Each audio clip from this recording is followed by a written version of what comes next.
Hello दोस्तों, स्वागत है आपका हमारे चैनल मनीषा स्टडी एग्जाम पे। आज की क्लास में जो है हम ईवीएस के जो है वो प्रमुख अधिनियम के बारे में देखेंगे और इसमें कुछ हम वन्य जीव परियोजनाएं की देखेंगे। यदि आपको क्लास अच्छा लगे तो आप वीडियो को लाइक, शेयर एंड सब्सक्राइब जरूर करें और इस क्लास की जो पीडीएफ के लिए आप हमारे टेलीग्राम ग्रुप से जुड़ जाइए। तो चलिए स्टार्ट करते हैं। पहला देखते हैं, जल प्रदूषण निवारण एवं नियंत्रण अधिनियम कब आया था? तो ये 1974 में। और ये जल था। और जब वायु की बात करते हैं तो वायु प्रदूषण निवारण एवं नियंत्रण अधिनियम जो है 1981 में आया था। और पर्यावरण संरक्षण अधिनियम की बात करते हैं तो ये जो था 1986 ईस्वी में था। और जैव विविधता संरक्षण अधिनियम की बात करते हैं तो ये 2002 में था। और ये सेम वही एक ही चीज़ है, 2 बार प्रिंट हो गया है। अगला देखते हैं, वन अधिकार अधिनियम। वन अधिकार अधिनियम जो है कि 2007 में आया था। अब हम वन्य जीव परियोजनाएं देखेंगे, जिसमें पहला है बाघ परियोजना। बाघ परियोजना इसमें है तो इसमें देख लेते हैं कि इसका शुरुआत कब हुआ था। तो इसकी जो बाघ परियोजना जो स्टार्ट हुआ था 1 अप्रैल 1973 में स्टार्ट हुआ था। और इसके जो प्रमुख तथ्य थे, यह भारत की सबसे सफल वन्य जीव परियोजनाओं में से एक है। इसकी शुरुआत जो कि उत्तराखंड के जिम कॉर्बेट राष्ट्रीय उद्यान से हुई थी। और जो बाघ दिवस है, विश्व बाघ दिवस, वो जो है कि 29 जुलाई को मनाया जाता है। ये हमेशा पूछता है, इसको आप याद रखिए कि विश्व बाघ दिवस 29 जुलाई को मनाया जाता है।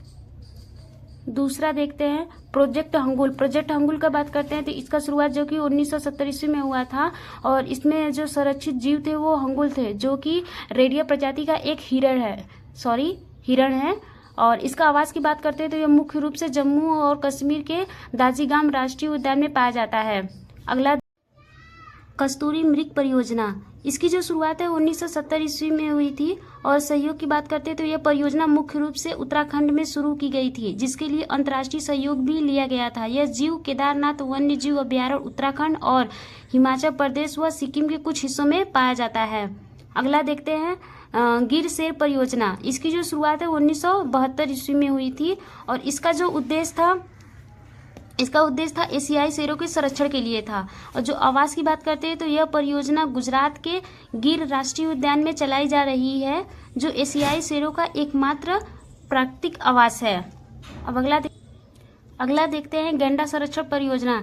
गैंडा संरक्षण परियोजना की शुरुआत जो हुई थी 1987 ईस्वी में हुई थी। और इसका उद्देश्य था एक सींग गेंडे वाले का संरक्षण था। एक सींग वाले गेंडे का संरक्षण किया गया था इसमें।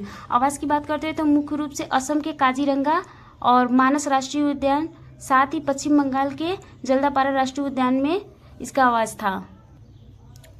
हाथी परियोजना देख लेते हैं। तो हाथी परियोजना की शुरुआत कब हुई थी? तो 1992 ईस्वी में हुई थी। इसका उद्देश्य था हाथियों और उनके आवासों का संरक्षण करना।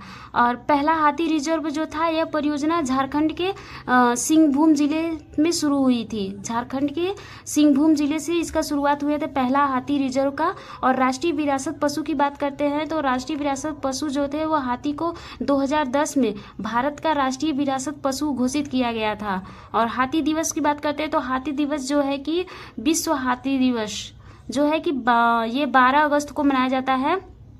याद रखिएगा जो भी दिवस है इसमें। अगला देखते हैं, 8वें नंबर का, लाल पांडा परियोजना।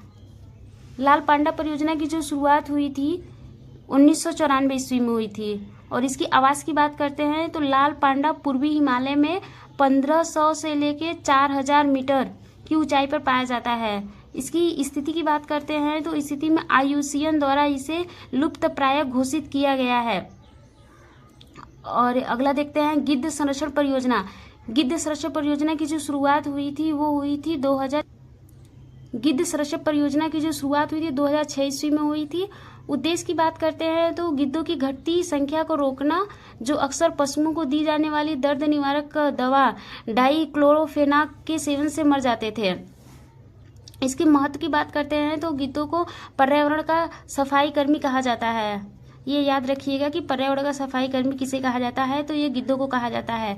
यदि संरक्षण केंद्र की बात करते हैं तो हरियाणा के पिंजौर में गिद्ध संरक्षण तथा प्रजनन केंद्र स्थित है। अगला देखते हैं, ये 10वां और ये लास्ट भी है, हिम तेंदुआ परियोजना। हिम तेंदुआ परियोजना की बात करते हैं तो जो हिम तेंदुआ परियोजना की जो शुरुआत हुई थी वो वर्ष 2009 में हुई थी। यदि आवास की बात करते हैं तो ये उत्तराखंड के गंगोत्री राष्ट्रीय उद्यान और नंदा देवी जैव मंडल आरक्षित क्षेत्र जैसे हिमालयी क्षेत्रों में पाया जाता है। तो ये थी आज की क्लास। यदि क्लास आपको अच्छी लगे तो लाइक एंड सब्सक्राइब जरूर करें और थैंक यू फॉर वॉचिंग।